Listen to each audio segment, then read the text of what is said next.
Quem está aqui desde o primeiro dia? Estão dormindo aqui? Gostando?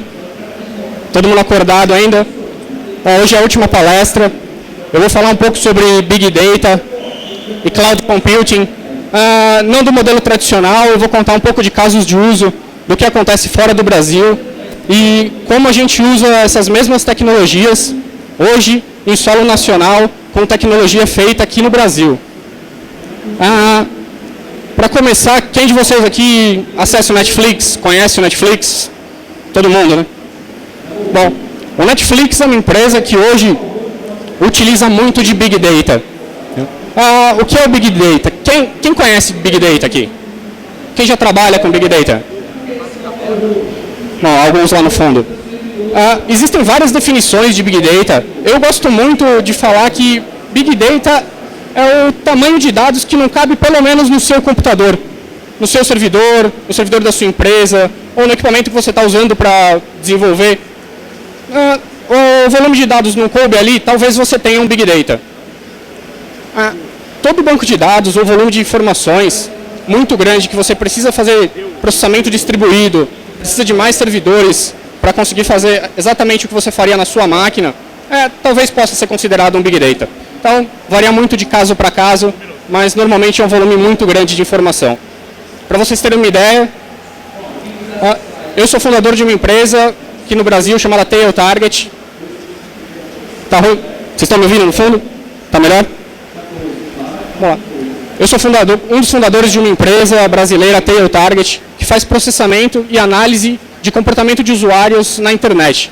Conforme vocês navegam na internet, vocês deixam rastros, nós analisamos esses rastros e geramos perfis de informações anônimos para o mercado publicitário. Nós temos hoje um volume de aproximadamente 1,5 bilhão de novos registros adicionados ao nosso banco de dados todos os dias. Então, esse é o nosso Big Data. O que é o Big Data do Netflix? Toda a informação que o Netflix tem de vocês, usuários que entram no site e acessam os vídeos, por exemplo, que vídeo você assistiu, qual o horário, que horas você deu play, você pausou esse vídeo durante o tempo que você assistiu, no final do filme, você esperou os créditos ou não, abandonou o filme logo que os créditos começaram. Toda essa informação é informação útil para o Netflix e ele armazena no banco de dados. O Netflix armazena os dados desde o começo da empresa e eles não descartam, inclusive, os dados que eles não sabem o que fazer, porque um dia eles podem vir a utilizá-los. Por que o Netflix hoje usa esses dados? 75% da audiência do Netflix é baseada em recomendações e baseado nas recomendações que o Netflix faz para o usuário. Então, normalmente você acha que entrou no Netflix e escolheu um filme, mas 75% das vezes foi ele que escolheu esse filme para você. Como ele faz isso? Ele tem um algoritmo de recomendação. Mas qual é um dos problemas que o Netflix tem? Quem daqui hoje, depois que terminou de assistir o filme, vai dar um ranking para esse filme? Clica nas estrelinhas. Quase ninguém. Esse é um dos problemas do Netflix. Ninguém gosta de ficar avaliando o filme. É chato, você quer entrar, ou receber uma recomendação, ou escolher o seu filme, e pronto, é isso. Você não quer chegar lá no fim, vou dar tantas estrelinhas, quero falar como o filme está. Poucas pessoas fazem isso. Como eles resolveram esse problema? Eles desenvolveram um algoritmo de predição de ranking.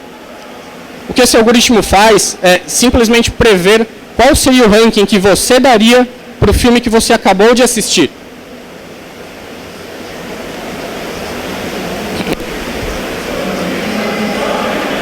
Esse algoritmo é um algoritmo de Learn to Rank. E ele é baseado em informações que o Netflix já tem, informações controladas, e depois, com base nessas informações, ele gera um modelo e consegue avaliar e prever qual o seu ranking. Hoje o Netflix ele tem um volume grande de informações que ele conhece. Então, quem é você, qual o seu usuário, que filmes você já assistiu, qual o ranking que você deu para determinados filmes. E ele tem mesmo você não fazendo isso, muita gente acabou fazendo. E ele passou a ter uma base controlada, que ele sabe exatamente quem é a pessoa, quais foram os perfis dessa pessoa e exatamente qual foi o ranking que essa pessoa deu. Esse é o banco de dados controlado do Netflix. Com base nesse banco de dados controlado, ele divide esse banco. Pega 80% desse banco, que ele sabe a entrada e sabe a saída, e usa para treino, e 20% para teste. Agora, treino e teste do quê? Existe um algoritmo de inteligência artificial por trás disso, que consegue aprender. Ele é programado para aprender. Como o Netflix sabe exatamente qual foi a entrada e qual foi a saída desse banco, ele consegue usar esse banco de dados para ensinar um modelo de computação, um modelo de inteligência artificial, que consegue, a partir de uma entrada, prever um ranking. E por que ele separa treino e teste? Ele não usa os mesmos registros utilizados para treino na etapa de teste desse modelo, porque senão o algoritmo poderia ficar viciado. Por isso ele separa, 20% usa para treinar o algoritmo, a partir do momento que ele tem um modelo, ele usa os 20% restantes para testar esse modelo e saber quanto ele conseguiu acertar. Qual que é o passo? Ele pega esse modelo, pega essa base de treino, gera um algoritmo de inteligência artificial, treina esse algoritmo com os dados conhecidos. Pega a base de teste, aplica em cima desse modelo, vê quantos ele acertou, gera uma matriz, conhecida como matriz de confusão, pela entrada, quanto ele conseguiu acertar e quanto ele não conseguiu acertar, e vai refazendo isso. Ele vai fazendo, pega, arruma o modelo, treina, testa de novo, até o acerto dele chegar num nível razoável. Isso é o que o Netflix faz.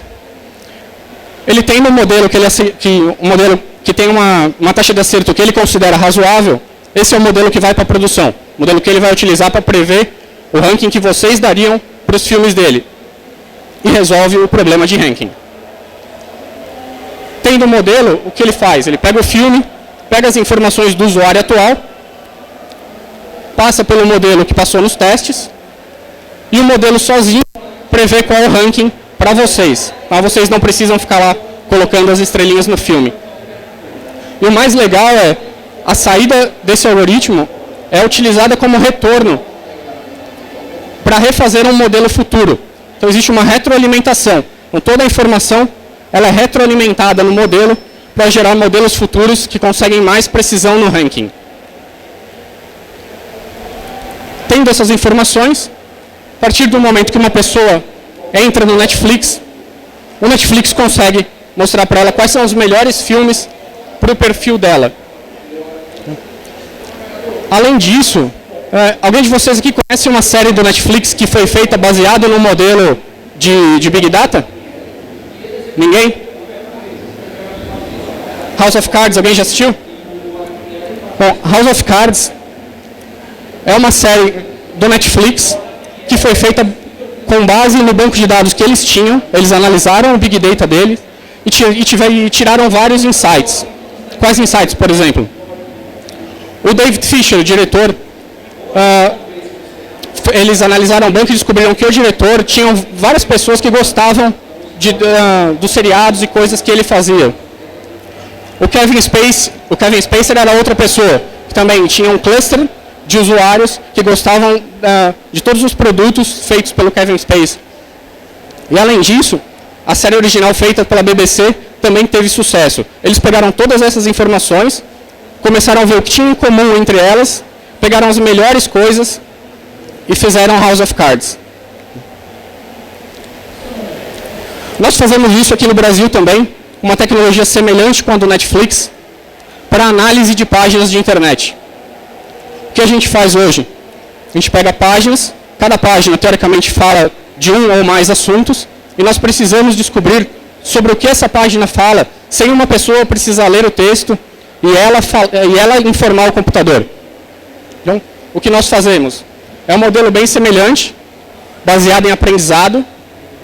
Nós temos um banco de dados com informações controladas, páginas que nós sabemos sobre o que fala, e nós desenvolvemos um algoritmo que, a partir desse banco de dados, ele aprende sobre o que qualquer texto fala. Isso foi desenvolvido em português do Brasil. Existem diversos algoritmos desenvolvidos em outras linguagens, em inglês, por exemplo, existem infinidade, mas não existiam algoritmos que faziam isso em português do Brasil. E nós fizemos isso. E o processo é bem parecido com o da Netflix. Nós treinamos nosso algoritmo, retreinamos, a partir do momento que a gente tem uma qualidade suficientemente grande, a gente pega esse modelo e esse modelo é utilizado para identificar uma página. Nós pegamos um texto qualquer, passamos por esse modelo e ele classifica sobre o que esse modelo fala. Pode ser um ou mais assuntos.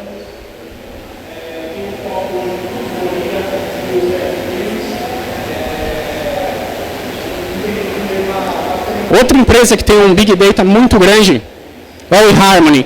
Quem conhece o eHarmony? Bom, para quem não conhece, o eHarmony é um site que tem como premissa achar pares perfeitos para as pessoas. Então você se cadastra no site, ele analisa o seu comportamento e tenta achar o seu par perfeito, gerar um casal. Como ele fazia isso no passado? Ele tinha um questionário bem grande, com centenas de perguntas, e você era obrigado a responder pergunta por pergunta, informando o que você gosta de fazer, suas personalidades, valores, atributos, coisas que você acredita, e um questionário imenso. O que eles descobriram, depois de um tempo trabalhando, que eles não precisavam de um volume tão grande de perguntas, eram centenas de perguntas. Eles poderiam diminuir essas perguntas, hoje eles são aproximadamente 150 perguntas, se eu não me engano, e eles têm a mesma qualidade que eles tinham quando eram muito mais perguntas, 500, 600 perguntas. Eles diminuíram isso, melhoraram a interação com o usuário, mas não pioraram a resposta. E por que é importante hoje para o eHarmony a análise desse banco de dados? Hoje o Data Science é responsável por 5% dos casamentos nos Estados Unidos. Então, as pessoas entram lá e o eHarmony realmente acerta quem é o par perfeito dela. Outras coisas que eles descobriram analisando o banco de dados e os atributos é a questão da alimentação. Eu tenho aqui do lado esquerdo pessoas que tinham alimentação saudável, pessoas que comem de tudo, pessoas que só comem junk food, pessoas que gostam de alta gastronomia e vegetarianos. E lá em cima, o respectivo casal. Tá? Supondo aqui casal, um homem e uma mulher. O que o eHarmony descobriu? Por exemplo, que pessoas que gostam de junk food têm menos 42% de probabilidade de se dar bem com outras pessoas que também gostam de junk food. Opa.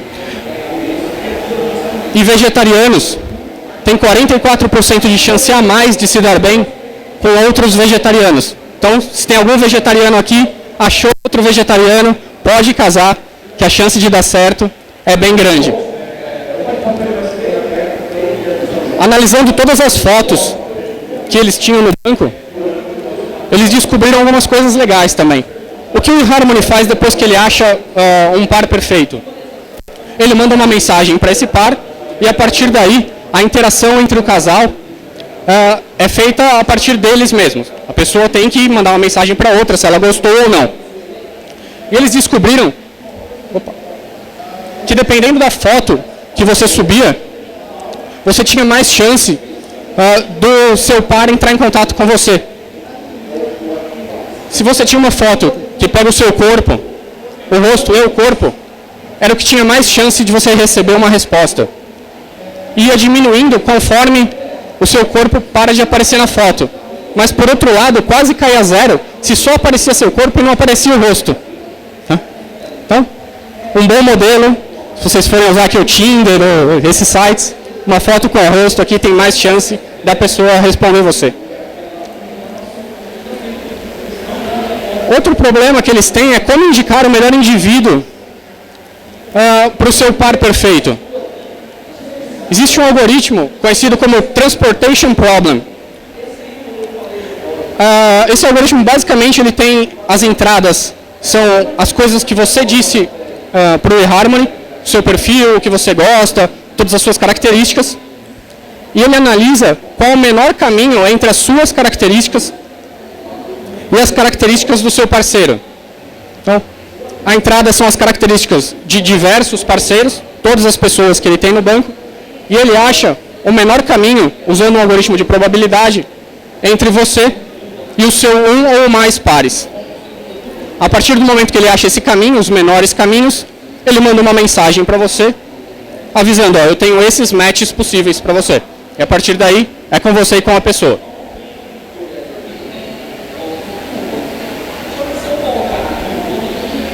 O que a gente faz aqui no Brasil, usando um algoritmo bem parecido. Hoje vocês sabem que a internet hoje ela é movida por anúncios. Se a gente tirar os anúncios, basicamente você vai começar a pagar a internet. Porque alguém precisa pagar a conta, e hoje os anúncios estão pagando boa parte da conta do conteúdo grátis que vocês acessam. E não adianta esse anúncio não performar, porque o anunciante para de colocar dinheiro. O que a gente faz hoje? A gente acha o melhor banner para a melhor pessoa. Usando um algoritmo parecido com o do eHarmony, também é um algoritmo de Transportation Problem, ele acha o menor caminho entre o banner e a pessoa, só que o que a gente faz é esse menor caminho é qual a maior probabilidade desse usuário agora clicar no banner. Então, a gente calcula essa probabilidade e entrega o melhor banner para a pessoa naquele momento. Isso também com tecnologia nacional. Um outro problema que usa grandes volumes de dados é um problema de geolocalização. Hoje, a geolocalização dos computadores é baseada no IP que vocês acessam a internet. Então, o IP que vocês acessam a internet não é o IP de vocês. Vocês sabem que quando vocês acessam a internet, o provedor de acesso aloca um IP para aquele momento para o computador de vocês, certo? Qual é o problema? Esse IP, ele muda de computador para computador. Vocês pararam de usar a internet naquele momento, o provedor de internet pode pegar aquele IP de volta. Então, ele não é mais de vocês. Qual é o problema? Não é possível gerar um banco de dados de IP e endereço. Porque como o IP flutua entre vários endereços, não tem como ter um banco de dados fixo, esse IP é de tal endereço, esse outro IP é de outro endereço, como o CEP, por exemplo. Como que a gente faz, então, para, baseado no IP, descobrir onde a pessoa está? Existem alguns lugares na internet que são lugares conhecidos. Existem backbones, servidores de empresas em lugares conhecidos. Então, é possível enviar uma requisição do computador de vocês até esses servidores conhecidos. E como a gente sabe o tempo que o pacote trafega pela internet, entre ele ir e voltar, a gente consegue calcular um raio onde você provavelmente está. Então, por exemplo, um pacote saindo desse ponto, ele pode estar em qualquer lugar nesse círculo. Qual o problema? Isso aqui é bem grande, né? É impreciso. Mas eu posso fazer isso de mais de um ponto. E como um GPS, eu consigo triangular. Eu faço isso de pelo menos 3 pontos e eu reduzo a área de probabilidade de onde a pessoa está para um espaço razoável. É assim que a gente consegue descobrir onde um computador está na internet naquele momento. Então, se alguém acha aqui que está anônimo atrás do computador em casa, ninguém sabe onde você está, usando essas técnicas é sim possível, com grande chance de acerto, descobrir onde vocês estão.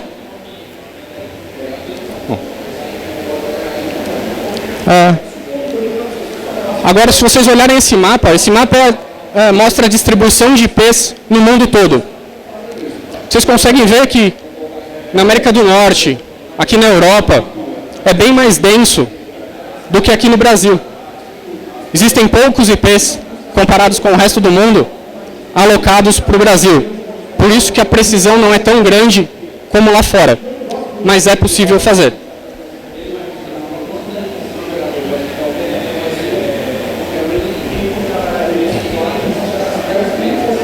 Uma outra empresa que usa todos os dados que ela coleta para tirar insights é a Gelbone.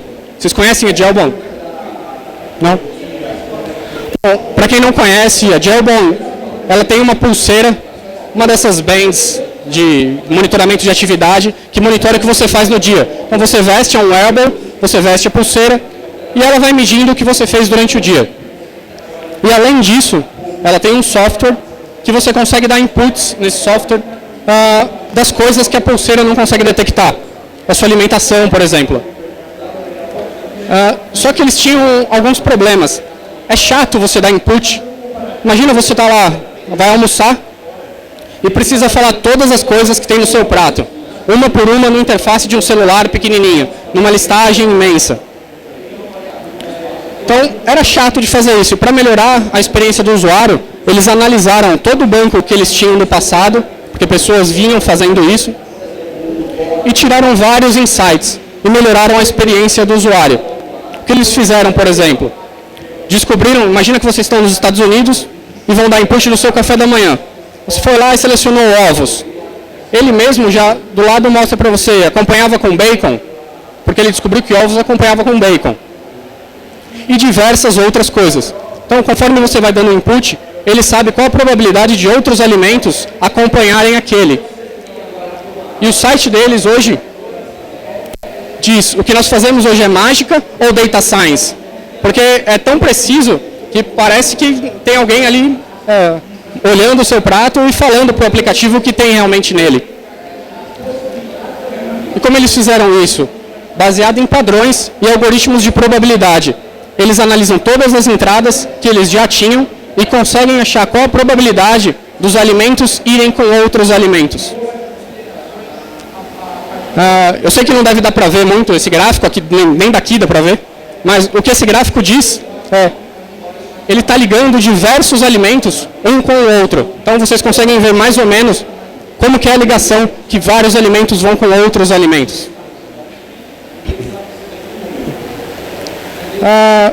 Agora falando um pouco de publicidade. Vocês sabem como funciona o modelo de publicidade que vocês acessam a internet e veem os banners? Quem conhece aqui publicidade? Uma boa parte. Bom, o que é a publicidade para quem não conhece? Hoje vocês entram em um blog, em um site, vocês conseguem ver, em alguns lugares, existem posições de banners.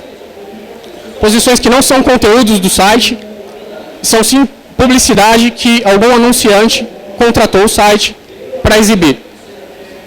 Vocês sabem como que essa publicidade aparece para o browser de vocês? Bom, alguns sabem. Vocês acreditam, se eu falar para vocês, que todas as vezes que você acessa um site, a grande parte deles, um banner desse pode ser vendido em tempo real para o anunciante? Então, no browser de vocês acessam a página e esse anúncio, o browser pergunta para o anunciante se tem alguma coisa para ser vendido, o anunciante entrega um banner aqui em tempo real. Quem acredita? Alguns acreditam, outros não. Bom, eu não ia mentir aqui, ainda está sendo gravado, né? Bom, é verdade, existe um sistema de entrega de banners em tempo real e eu vou mostrar para vocês como isso acontece. Antes de existir esse sistema de tempo real, existiam umas outras técnicas de entrega de banner. As mulheres aqui já devem ter visto que você acessa um site de calçado, sapato, depois os banners de sapato ficam te seguindo pela eternidade na internet. Esse era um modelo que por muito tempo era o que tinha de melhor em entrega de publicidade. É o chamado retargeting ou remarketing. Então, você demonstra que tem interesse por aquele produto e depois disso o anunciante fica impactando aquele produto no seu browser por um bom tempo, até ele achar necessário. Mas o que acontece? Você pode ter comprado esse produto e ele continua te seguindo. Mesma coisa acontecia com passagens aéreas. Hoje, como funciona o modelo de compra de mídia em tempo real? É mais ou menos assim. Parece um browser isso? Não? Fui eu que desenhei, por isso que não parece tanto, mas abstraiam que isso é um browser. Primeiro passo, vocês acessam uma URL de qualquer site. O que o browser faz? Ele faz uma chamada para o servidor, onde essa página está hospedada, e traz o conteúdo da página, certo? Uma das coisas que pode ter nesse conteúdo da página é uma posição de banner. A partir desse momento é que acontece a compra em tempo real. Tudo que eu vou falar daqui para frente acontece a partir desse momento. Então, vocês entraram no site, cada um de vocês individualmente, e o browser detectou que precisa exibir um banner. O browser manda uma requisição para uma empresa do tipo Ad Exchange. É como se fosse a bolsa de valores dos banners. Essa empresa, os servidores dela, avisam todas as outras empresas que estão conectadas nela, os clientes das Edge Exchanges, que existe uma posição de banner para ser impressa naquele momento. Essas empresas aqui têm diversos clientes, cada uma delas pode ter um ou mais clientes. Então, normalmente elas têm dezenas de clientes. E tem as regras de negócio próprias. Elas recebem essa requisição, avisando que tem uma posição, um banner para ser impresso naquele momento. Elas analisam as regras de negócio e decidem o quanto pagar por aquela posição, naquele momento. E todas elas devolvem para a Edge Exchange, avisando se querem ou não querem. Se elas não querem, elas não devolvem, mas se elas querem comprar, elas devolvem essa requisição, avisando quanto elas pagam por aquela impressão. Uma empresa aqui não fala com a outra. Então, tudo isso é blind. Elas devolvem para a Edge Exchange. A Edge Exchange analisa todos os valores de todas as empresas que responderam a essa requisição e descobre qual delas ganhou esse leilão. A que pagou mais, leva. Então, o banner é impresso ali. Alguém tem alguma ideia quanto tempo demora essa conversa toda? Ninguém? Um pouquinho? 0, 3 segundos? 1 segundo? 5 segundos? Bom, tá quase leilão aqui, né? Quem dá mais? Tudo isso demora 300 milissegundos. É tempo de piscar, tudo isso aqui aconteceu e o banner já apareceu ali. Por que eu estou falando isso? Hoje, daqui, vai vir a nova era de desenvolvedores que vão programar sistemas que precisam ser rápidos o suficiente para responder coisas nessa velocidade. E hoje existem diversas empresas que já conseguem fazer isso. Agora, essa janela não é uma janela muito grande. Então, imagina que vocês, como desenvolvedores bons que são, conseguem diminuir esse tempo em 10%. Diminuir esse tempo implica em você conseguir colocar mais regras de negócio no seu programa, deixar ele melhor, mais inteligente. Como existe uma janela de tempo ao máximo possível, o único jeito de conseguir colocar mais coisas é melhorar o seu código. Então, você tem que ter um código performático para conseguir participar do business que acontece hoje. E isso só tem que ficar mais esperto com o passar do tempo. Hoje existem diversas empresas fazendo isso no mercado. O que nós fazemos, o que a minha empresa faz, é prover informações para essa ponta aqui, a ponta de baixo, para eles terem mais inteligência para conseguir responder o leilão com mais precisão. Então, há tempos atrás, tudo isso era feito com dados que essas empresas já tinham. Por exemplo, o dado que uma pessoa acessou um site de calçado. Hoje, todos os nossos clientes conseguem fazer análise de negócios dele usando os dados que eles já tinham e mais os nossos dados de análise do comportamento do usuário na internet. O que a gente faz é, a gente analisa todo o rastro que vocês deixam e nós agrupamos. O modelo de inteligência artificial faz isso para a gente anonimamente. Nós agrupamos vocês em clusters de interesse. Por exemplo, eu consigo saber se é um homem ou uma mulher que está por trás do browser. Qual a faixa etária dela. Que interesses, que assuntos de interesse essa pessoa tem. Ela gosta de futebol, gosta de moda. São quase 200 interesses diferentes. E nós provemos esses dados para essas empresas colocarem nas regras de negócio deles e melhorarem a inteligência na hora de responder o leilão. Uma outra coisa é, hoje, nós estamos com algumas vagas abertas, então se você gosta da área de Big Data, tem interesse, tem conhecimento, manda um currículo para a gente, porque hoje é uma das empresas mais disruptivas do mercado, fazendo análise de grandes volumes de dados para publicidade. Certo? Eu acho que a gente tem um tempo para perguntas. Tem tempo para pergunta? Tem? Deixa eu pedir um microfone para vocês. Alô, alô.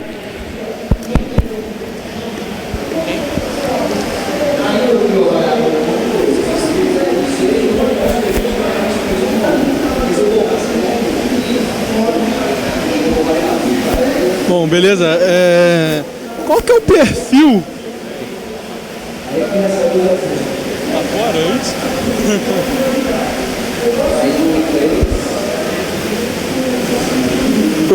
Oi, beleza? Qual que é o perfil do profissional que vocês... Fala mais no microfone. Qual que é o perfil do profissional que vocês procuram para a empresa? Alguém que tem uma noção, que já tem experiência, alguém que acabou de fazer um curso superior nessa área de informática, vocês dão treinamento, como que funciona essa seleção?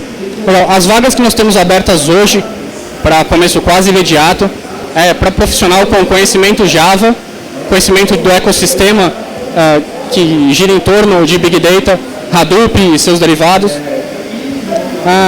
Mas para esse ano ainda, até o meio do ano, nós pretendemos abrir para profissionais que têm experiência em programação, desenvolvedores que têm experiência, mas não têm experiência em Big Data, mas conhecem de desenvolvimento de sistemas. Não, beleza.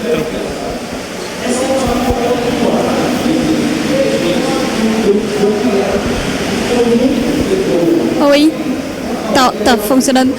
Qual é a entrega que vocês fazem para as agências ou para a empresa? Eu cheguei um pouquinho atrasada, talvez você já tenha falado, eu não tenha perdido, mas o que vocês entregam exatamente em formato? Toda a entrega ela é feita por servidores, então não existe uma entrega física. Nós entregamos dados para as empresas utilizarem no modelo de negócios dela. Nós temos dados do perfil comportamental dos usuários, de quase 100% dos usuários da internet brasileira. Que tipo de dado? Hoje nós temos dados de gênero, por exemplo, homem e mulher, dados de faixa etária dividido em alguns segmentos, dados de geolocalização, interesses. A pessoa tem interesse por esporte, moda, futebol, clusters de interesse, clusters que o mercado publicitário compra, por exemplo, a decisora do lar, o fanático por futebol, o esportista, o primeiro carro, diversos clusters que o mercado compra.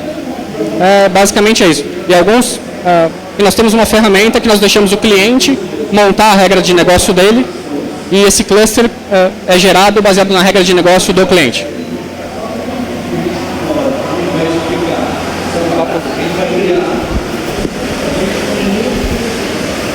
Esse software ele pode ser mexido, eu posso fazer cruzamento de dados, eu tenho uma assistência técnica ou ele é uma entrega final? Não, existe um dashboard que deixa você fazer toda a interação. Nós analisamos e captamos todos os dados do cliente, mandamos para dentro da nossa ferramenta e a partir da nossa ferramenta, sim, ele consegue analisar, fazer filtros, gerar relatórios, gerar os clusters dele e utilizar no mercado publicitário.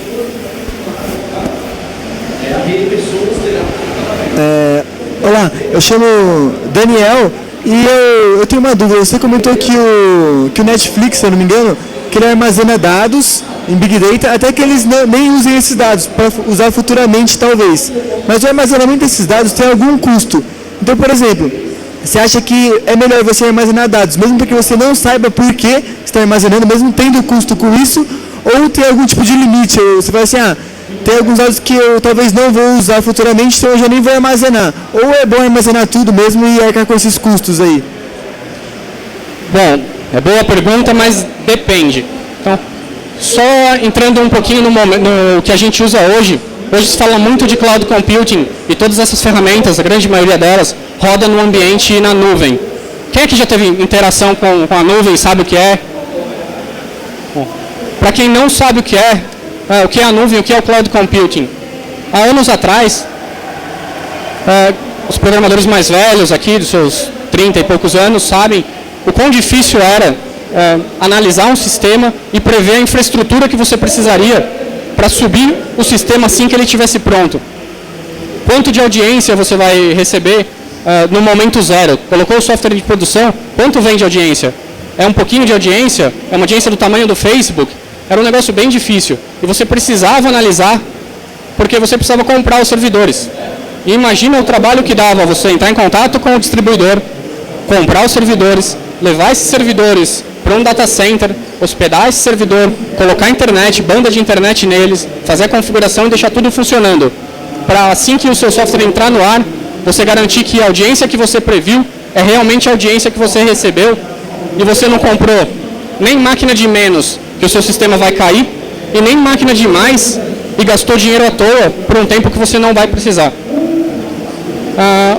Hoje a gente tem sorte de viver num momento que é muito mais simples comprar um servidor.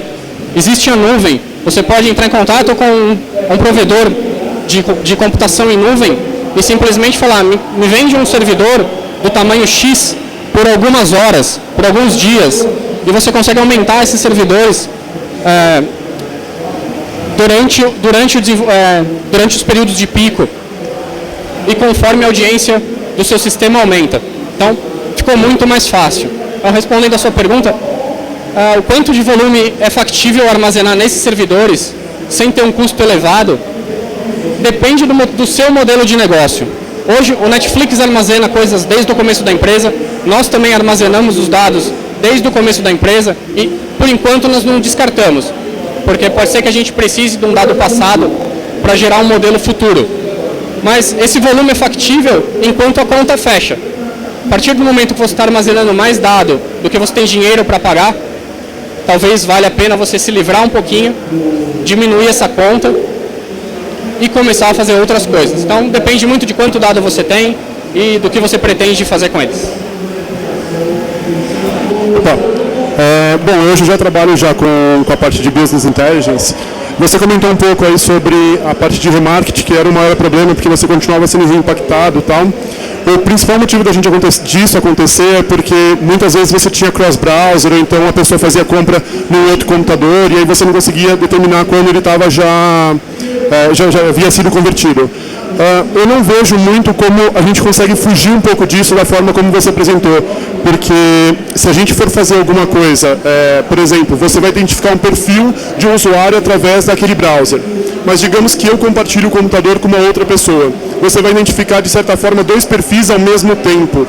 Você faz isso via browser mesmo, ou você tem alguma forma de identificar isso, ou fazer cross-plataforma ou cross-browser para conseguir identificar isso pela ferramenta de vocês? Certo. Pela nossa ferramenta hoje, existem dois modelos. Esse modelo que eu mostrei para vocês é um modelo 100% anônimo e ele não pega cross-browser. Tá? É só o perfil daquele browser naquele momento. Por outro lado, sim, a gente consegue identificar variações de pessoas navegando no computador. Então, se é um computador compartilhado, a gente consegue detectar que o perfil daquela pessoa não era o mesmo perfil de pouco tempo atrás. Então, a gente consegue chavear isso e mudar o comportamento daquele browser. Mas sim, existem ferramentas hoje que conseguem interligar browsers e juntar a navegação de diversos browsers numa pessoa. Mas isso, para ser feito, hoje no Brasil é permitido fazer isso. É um modelo que ele é criptografado na origem. Então, o browser não sabe quem é você, mas a origem de quem fez a requisição sabe. Ele criptografa os dados e é feito um matching entre você, o seu computador e os diversos browsers. Então, o browser anonimamente sabe que todos esses são a mesma pessoa. Existe esse modelo.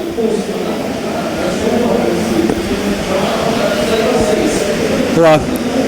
O que eu quero saber é se vocês também fazem um trabalho mais relacionado com a parte de rede social, se o que a pessoa está postando no Twitter, se está falando bem de um produto da empresa, vai ser considerado Facebook, entre outras. Aí.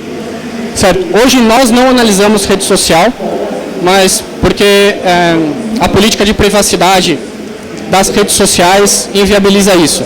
Mas se elas abrissem e falaram, agora você pode, agora é permitido fazer, nós temos as ferramentas necessárias. Existem empresas que fazem esse tipo de análise, mas é análise só para a rede social. Ela não interliga o resto do seu comportamento de navegação na internet. Então, são mais ou menos dois mundos separados. Mas no caso as APIs são públicas, né? As informações estão ali disponíveis.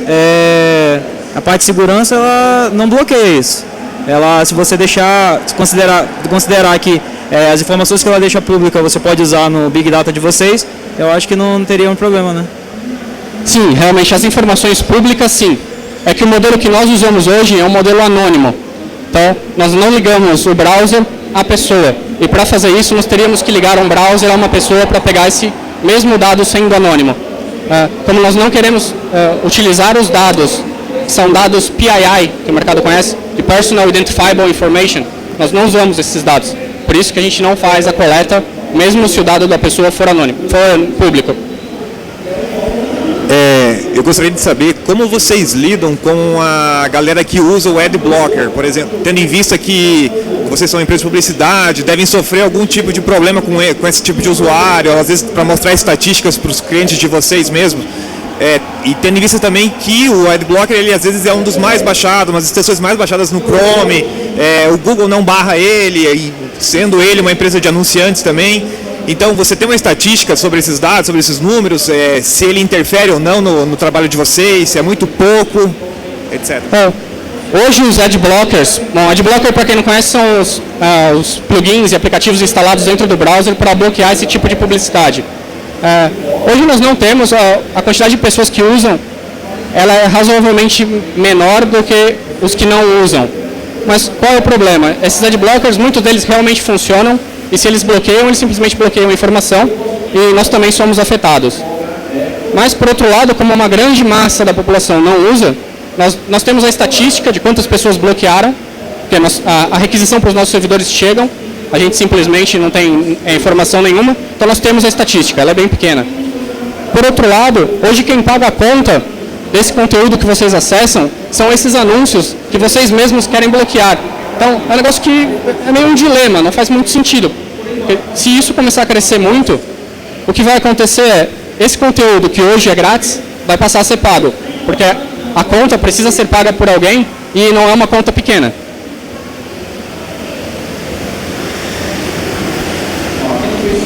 Quem mais? Boa noite. Qual o banco de dados que utiliza no Big Data? Quais os bancos de dados? Bom, hoje nós temos dados armazenados dentro de HDFS, que é um sistema de arquivos distribuídos utilizado pelo Hadoop. Temos dados no Redis, é um banco de dados em memória, utilizado para acesso rápido, ele é extremamente rápido, mas os dados ficam na memória. Então você tem o tanto que você tiver de memória no computador, é o que você consegue armazenar.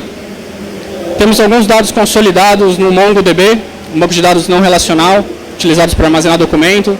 Usamos MySQL para os nossos dados transacionais. Então, dependendo do pedaço do sistema, nós usamos um banco de dados diferente que resolve muito bem aquele problema. Então, são vários bancos. Opa, com essa variedade de banco de dados, como é que vocês conseguem cruzar os dados assim? Por exemplo, você faz uma consulta em um banco de dados de algo bem específico, como, não sei, data, e aí como é que você consegue, de uma certa forma, interagir entre todos esses sistemas? Assim? Dá para ouvir a pergunta aí atrás? Não? A pergunta é como a gente consegue ligar os dados de diversos bancos de dados. Nós temos vários bancos, como nós ligamos os dados de todos esses bancos para utilização? É isso? Não. Dependendo do pedaço do software, ele tem um banco de dados específico. E nós temos um sistema central que faz o orquestramento desses dados, de onde o dado tem que ser puxado. Então, se é o nosso sistema que responde, por exemplo, para aquela operação de tempo real, ele sabe que ele precisa se comunicar com o Redis porque o dado está lá, e todo o dado está lá. Se é o sistema que precisa de dados para mostrar o nosso dashboard, ele sabe que ele precisa pegar esses dados de dentro do MongoDB, porque os dados estão consolidados lá.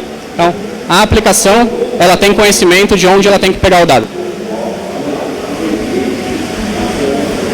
Boa noite. Qual é o nível que você utiliza? Amazon, Microsoft ou é uma solução privada que vocês utilizam? Bom, a pergunta é que provider nós usamos para colocar nossos dados na nuvem. Hoje nós usamos a Amazon como provedor principal, mas nós também temos dados na SoftLayer, que é um outro provedor americano, e alguns dados aqui no Brasil. Então, os nossos dados são distribuídos, mas o nosso sistema ele é capaz de se conectar em qualquer provider e subir a nossa estrutura em qualquer um deles. Boa noite. Eu queria saber como que o Big Data lida com os cookies. Qual? Cookies. A pergunta é como o Big Data lida com cookies. Hoje, grande parte das publicidades e dos sistemas de publicidade da internet são baseados em cookie. Então, se você bloquear o cookie, tem mais ou menos o mesmo problema de você bloquear um anúncio com o adblock. Né? Então, os anúncios são baseados em cookies. Existem diversas tecnologias hoje que permitem você identificar o browser sem utilização de cookies. Existe Fingerprint e diversas outras. Qual o problema? Não tem muita gente utilizando isso porque diversas redes, o Google, por exemplo, não deixa você utilizar isso para identificar o browser. Só cookie é permitido para identificação de browser. Então, se o usuário bloqueia o cookie, é como se ele tivesse bloqueado o anúncio.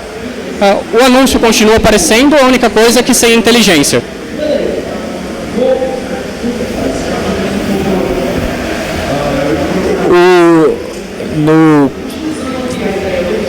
Vocês conseguem pegar essas informações como? Normalmente quem tem acesso ao cookie é o site que você acessa, né? Vocês compram essa informação? Bom, a pergunta é como nós conseguimos pegar essas informações se quem tem a informação é o site que o usuário acessa e não nós. Nós temos uma rede de parceiros, são aproximadamente 15 mil sites, e esses sites têm uma tag nossa, um JavaScript nosso dentro da página, e esse JavaScript é responsável pela captura anônima dos dados de navegação dos usuários. Eu não ouvi se você respondeu ali, mas como vocês garantem o anonimato do usuário?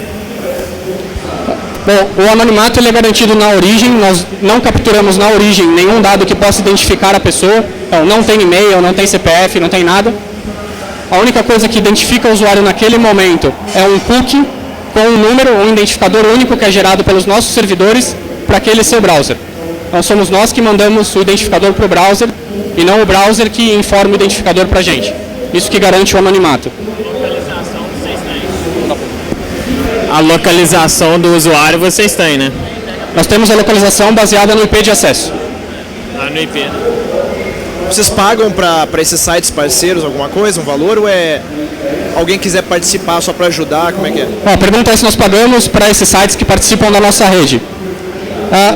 Nós temos, os sites não pagam para utilizar a nossa ferramenta, então eles colocam o nosso JavaScript dentro da página, não só para a gente conseguir analisar o comportamento dos usuários da internet, mas porque eles também, em contrapartida, têm um dashboard, como se fosse do Google Analytics, com todas as informações que nós sabemos dos usuários para o site dele. Então, é uma troca, ele consegue acessar esse dashboard sem pagar nada e precisa colocar a nossa tag. E nós também ajudamos os sites, alguns dos sites, a vender os espaços publicitários.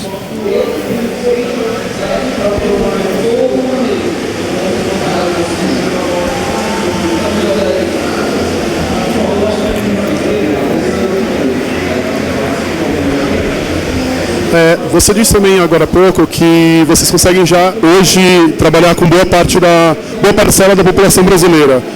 Vocês conseguem atingir já a grande parte. Você faz ideia de mais ou menos quanto que você consegue acessar disso e como que vocês fazem para conseguir definir os clusters? É apenas por quais sites eles navegaram ou tem algum tipo de interesse dentro dos sites que são seus parceiros que vocês conseguem identificar esse tipo de informação? Certo, então a pergunta é o quanto a gente consegue acessar de informações da internet brasileira. É aproximadamente 98% dos internautas que a gente tem acesso a partir desses 15 mil sites.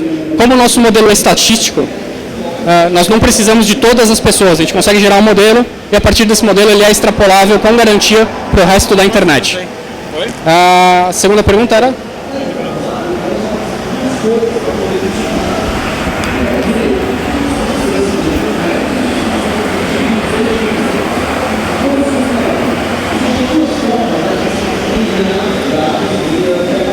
Então, a pergunta é como nós identificamos os clusters, se é só pela navegação ou pelos sites parceiros também.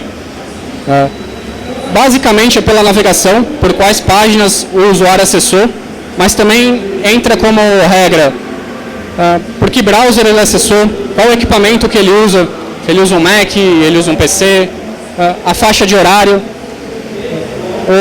todo o texto da página, a localização do usuário. Tudo isso entra para o nosso modelo de inteligência artificial e é o modelo que decide em que cluster esse browser cai.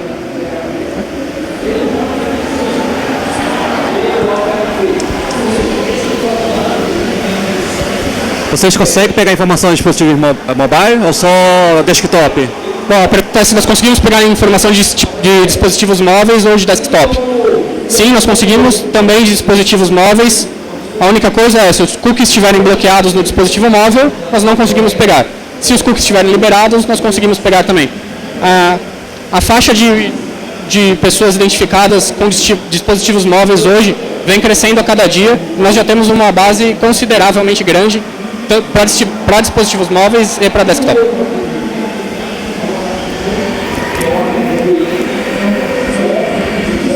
Oi, boa tarde. Eu gostaria de saber, o Waze tem feito algumas campanhas de publicidade também. Ele utiliza esse processo, você sabe como que é? Porque o Waze é mapeamento de deslocamento, enfim, como que funcionaria isso? Para publicidade? Para publicidade eu não sei o que o Waze usa hoje para mostrar a publicidade dentro dele. O que eu sei é que existem segmentações baseadas na geolocalização. Só que o Waze usa o GPS do dispositivo móvel para saber exatamente onde você está. Aí com isso ele faz uma cerca virtual e vende essa cerca para o anunciante. Então a partir do momento que você entra dentro desse lugar, ele mostra o anúncio para você quando o carro para. Mas é bem preciso, porque ele usa o celular como meio, o GPS do celular para fazer a identificação. Mais alguém? Mais um? Você disse que a venda, né, de banner é em tempo real. A gente sabe hoje que a internet a brasileira tem um problema de infraestrutura enorme. E, querendo ou não, essas requisições, elas passam por servidores. Por acaso isso não se tornaria um gargalo no futuro? Então, no presente, não se torna um empecilho na hora de vender esse produto? A pergunta é como o sistema de tempo real lida hoje com a internet brasileira, que pode ser um gargalo para a gente responder nesses tempos viáveis a resposta dos banners. Sim, é um problema, mas todas essas respostas são feitas de servidor para servidor. Né? São servidores da empresa que se comunicam com servidores da Edge Exchange e trocam as informações. O que é feito para diminuir a latência e reduzir o tempo perdido com o tráfego na internet essas empresas colocam os servidores dela com as regras de negócio próximos dos servidores das Edge Exchanges. Como essas Edge Exchanges não são brasileiras, normalmente os servidores dessas empresas estão fora do Brasil. Para você ter uma ideia, só para o pacote chegar daqui nos Estados Unidos, já leva quase a janela toda que o cara tem para responder a requisição inteira. Então os servidores precisam ficar próximos um do outro. Normalmente as empresas têm até mais de um servidor para colocar os servidores próximos das empresas que ele precisa responder. Mais alguém? Não? Então, muito obrigado. Boa campus.